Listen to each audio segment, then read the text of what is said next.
December national mathematics day.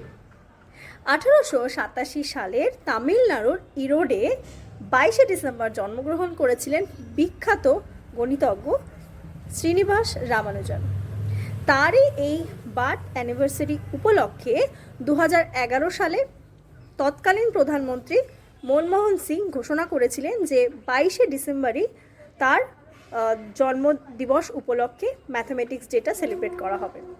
এই শ্রীনিবাস রামানুজন তিনি তার জীবদ্দশায় প্রায় 3900টিরও বেশি গণিতের ফলাফল কিন্তু সংকলন করেছিলেন এবং যার মধ্যে বেশিরভাগই দেখা গিয়েছে অভিনব এবং অনেকগুলোর থেকে ভিন্ন।